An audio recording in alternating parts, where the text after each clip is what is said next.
So the last thing about it's what a good thing to have bad people, what a bad thing to have the good people. Beyond just the idea of free will, you might get the question, well, if we were in perfection, if everything was good or very good, then where did evil come from? Where did Satan get evil? Where did all that come from? Like I said, it comes out of free will. And there's a metaphor that I really liked, that sin is cold, or evil is cold. And the idea is that you can measure heat. Something can be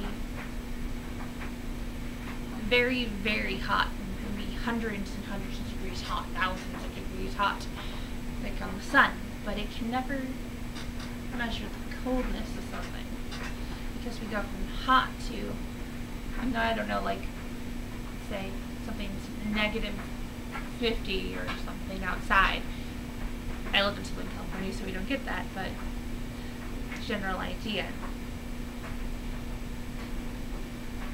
It's negative 50 degrees of heat. You're still not measuring the cold.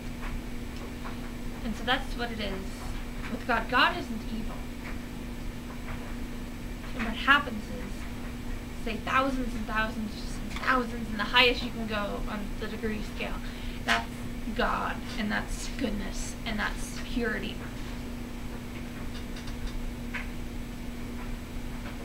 And the farther away we get from God, the lower and lower and lower and lower we get on that scale.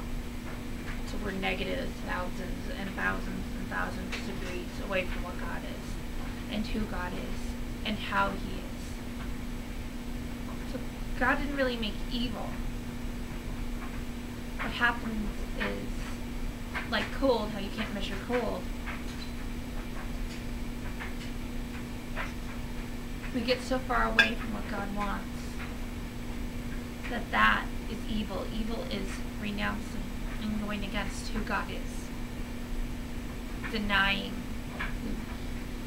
His personhood and how it is.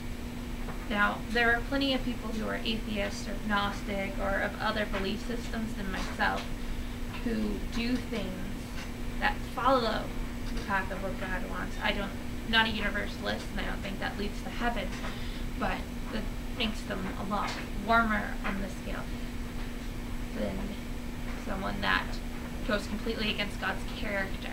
There are plenty of people that are much closer to His character than they realize they're close to God at all. So I kind of rambled a bit, and I apologize. I'm still not completely percent because I'm still kind of exhausted from my crazy camping trip.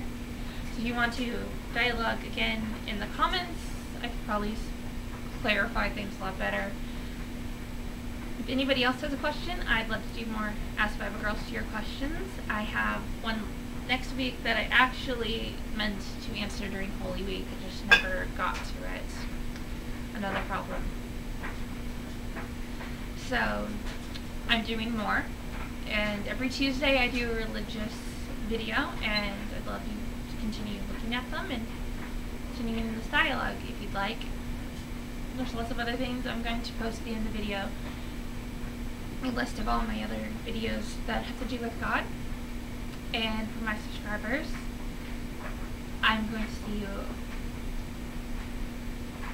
throughout the next 2 months working on some Harry Potter projects. I'm still working on the fan documentary. If you want to be in the fan documentary, I'm going to post the link. Please, please, please be in it. I'm really low on people at the moment, and I'd like to make it huge. I'm also going to start doing chapter by chapter of what's left of the last Harry Potter movie. Discussion, review about each individual chapter until the movie comes out. That's, I think, 13 chapters, counting the epilogue, and so a lot of videos on that. And this Friday, my intention is to have a new Harry Potter 8 out. Lots of Harry Potter stuff going on.